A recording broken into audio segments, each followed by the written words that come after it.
Existen una serie de falsos mitos creados, especialmente por grupos no cristianos que niegan las doctrinas fundamentales de la ortodoxia cristiana. Y uno de estos falsos mitos es acerca del Concilio de Nicea. Mito número 1. El Concilio de Nicea inventó la deidad de Jesús en el año 325 después de Cristo. Lo que el concilio no hizo. El Concilio de Nicea no inventó la deidad de Jesús. Mucho antes de que este concilio se llevara a cabo, los cristianos ya creían que Jesús es Dios, basados en una serie de pasajes que se encuentran en el Nuevo Testamento. Juan 5:18. Por esto los judíos aún más procuraban matarle, porque no solo quebrantaba el día de reposo, sino que también decía que Dios era su propio Padre, haciéndose igual a Dios. Juan 14:9. Jesús le dijo: ¿tanto tiempo hace que estoy con vosotros y no me has conocido, Felipe? El que me ha visto a mí, ha visto al Padre. ¿Cómo pues dices tú, muéstranos el Padre? Juan 20:28. Entonces Tomás respondió y le dijo: Señor mío y Dios mío. Hebreos 1:8. Mas del Hijo dice: Tu trono, oh Dios, por el siglo del siglo, cetro de equidad es el cetro de tu reino. Apocalipsis 5:9. Y cantaban un nuevo cántico diciendo: Digno eres de tomar el libro y de abrir sus sellos, porque tú fuiste inmolado, y con tu sangre nos has redimido para Dios de todo linaje y lengua y pueblo y nación. De hecho, los primeros cristianos creían que Jesús es Dios. Pablo, 1 Corintios 8:6. Para nosotros, sin embargo, solo hay un Dios, el Padre, del cual proceden todas las cosas y nosotros somos para Él, y un Señor, Jesucristo, por medio del cual son todas las cosas y nosotros por medio de Él. Pablo adaptó la declaración judía de fe, conocida como la Shema, la cual dice: Oye Israel, Jehová nuestro Dios, Jehová uno es. E incluyó a Jesús dentro de esta declaración de fe, como lo vemos en 1 Corintios 8:6. En otras palabras, Pablo cristianiza la Shema. Filipenses 2, del 5 al 11. Haya pues en vosotros este sentir que hubo también en Cristo Jesús, el cual, siendo en forma de Dios, no estimó el ser igual a Dios como cosa a que aferrarse, sino que se despojó a sí mismo, tomando forma de siervo, hecho semejante a los hombres, y estando en la condición de hombre, se humilló a sí mismo, haciéndose obediente hasta la muerte y muerte de cruz. Por lo cual Dios también le exaltó hasta lo sumo, y le dio un nombre que es sobre todo nombre, para que en el nombre de Jesús se doble toda rodilla de los que están en los cielos y en la tierra y debajo de la tierra, y toda lengua confiese que Jesucristo es el Señor, para gloria de Dios Padre. Jesús es en estos pasajes igual a Dios.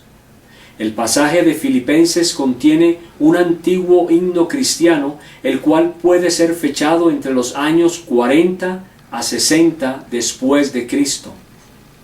En el versículo 10, Pablo toma un pasaje de Isaías 45:23. Por mí mismo hice juramento, de mi boca salió palabra en justicia y no será revocada, que a mí se doblará toda rodilla y jurará toda lengua. Este pasaje es aplicado únicamente a Jehová Dios o Yahweh, y es aplicado a Jesús. En palabras sencillas, Jesús es Yahweh. 1 Corintios 1:2. A la iglesia de Dios que está en Corinto, a los santificados en Cristo Jesús, llamados a ser santos, con todos los que en cualquier lugar invocan el nombre de nuestro Señor Jesucristo, Señor de ellos y nuestro.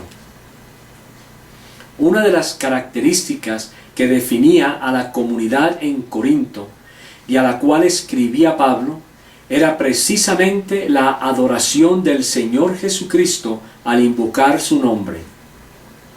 Primera a los Corintios 16:22. El que no amare al Señor Jesucristo sea anatema.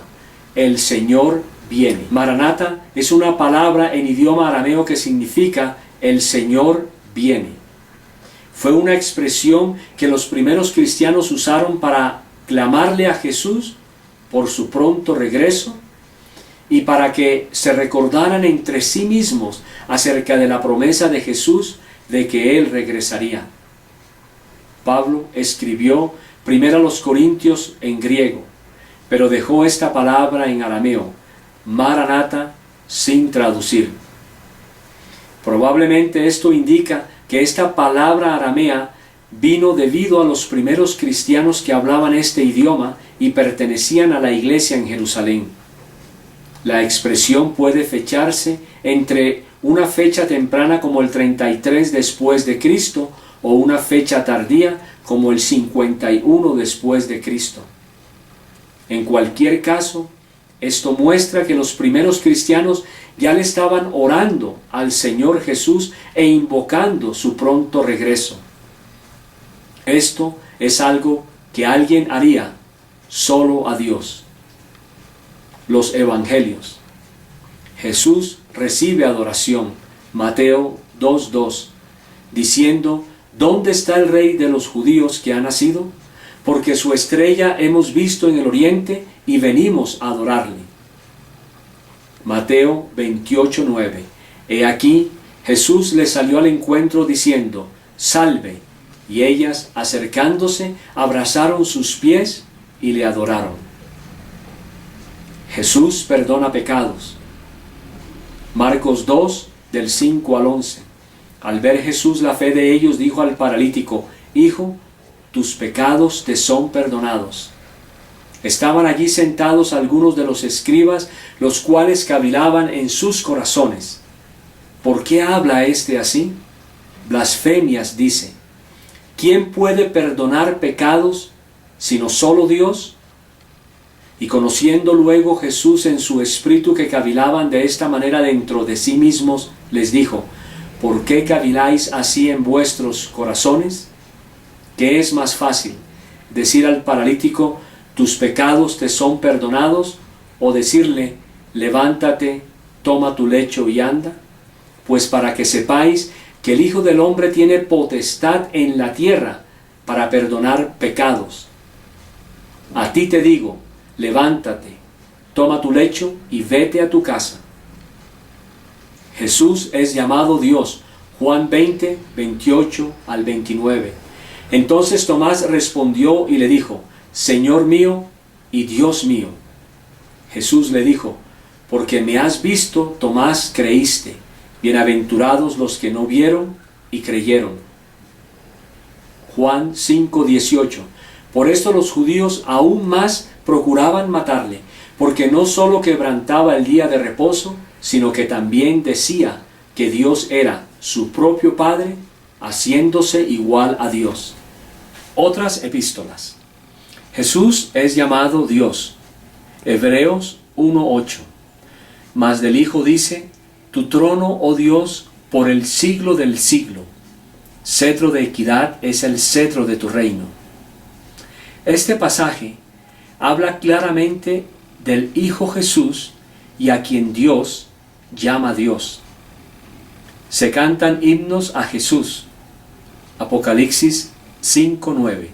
Y cantaban un nuevo cántico diciendo: digno eres de tomar el libro y de abrir sus sellos, porque tú fuiste inmolado y con tu sangre nos has redimido para Dios de todo linaje y lengua y pueblo y nación. Para los judíos del siglo I, cantar himnos de adoración a Jesús, quien es el Cordero sentado en el trono, no es algo que hubieran hecho a nadie más, sino solo a Dios. Lo que el Concilio de Nicea sí hizo. El Concilio de Nicea sí clarificó ciertos temas que estaban enfrentando en ese tiempo la comunidad cristiana.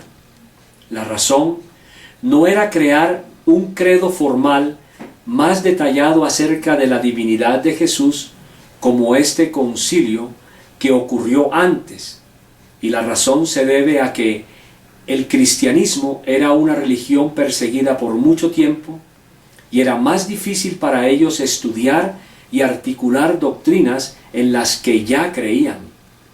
Los cristianos sostenían ciertas creencias fundamentales, las cuales incluían la deidad de Cristo.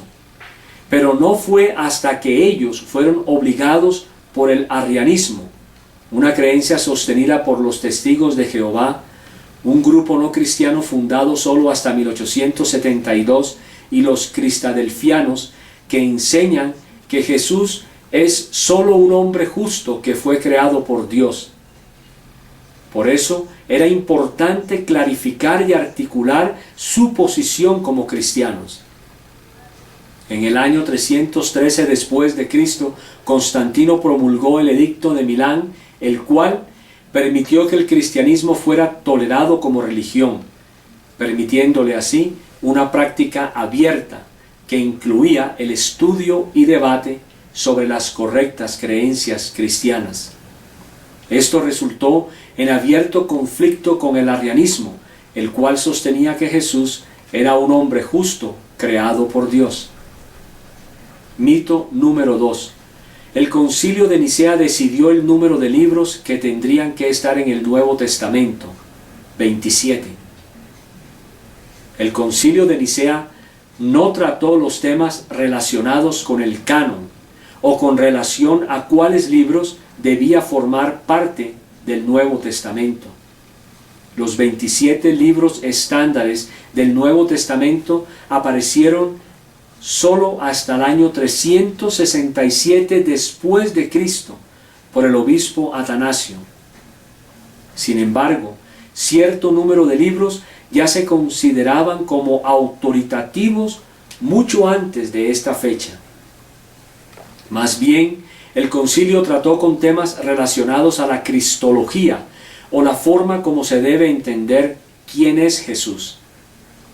Específicamente, este concilio trató con la controversia arriana sobre si Jesús era Dios encarnado o era un ser creado. Mito número 3. El concilio de Nicea fue el primero en crear un credo cristiano. Sorpresivamente para algunos, el concilio de Nicea no fue el primer credo cristiano. Existen credos anteriores en el Nuevo Testamento. Tal vez el más temprano se encuentra en 1 Corintios 15, versículos del 3 al 7, el cual registra la muerte, sepultura, resurrección y apariciones de Jesús. La mayoría de los eruditos establecen este credo entre los años 32 al 37 después de Cristo. 1 Corintios 8:6 también contiene una versión temprana de Deuteronomio 6:4, la cual la Shema judía o declaración de fe judía. De igual manera, existen un número de otras declaraciones de credo en el Nuevo Testamento. Curiosamente, estos credos se enfocan en el tema de la filiación de Jesús o su divinidad, muerte y resurrección. Sorprendentemente, estas son exactamente algunos de los temas claves con los que trató el Concilio de Nicea. Una lista de ejemplos de credos cristianos tempranos la encontramos en Romanos 1:4, que fue declarado Hijo de Dios con poder, según el Espíritu de Santidad, por la resurrección de entre los muertos. Romanos 4:25, el cual fue entregado por nuestras transgresiones y resucitado para nuestra justificación. Primera a Timoteo 3:16. E indiscutiblemente grande es el misterio de la piedad. Dios fue manifestado en carne, justificado en el Espíritu, visto de los ángeles, predicado a los gentiles, creído en el mundo, recibido arriba en gloria. Este pasaje habla de Jesús, el cual fue manifestado en carne. Esto indica que Dios Hijo preexistía con Dios Padre y que fue manifestado en carne en la persona de Jesús. La persona de Jesús no era simplemente un hombre justo que fue adoptado por Dios como hijo. Dios Hijo preexistía desde el mismo principio de la eternidad con Dios Padre y Dios Espíritu Santo.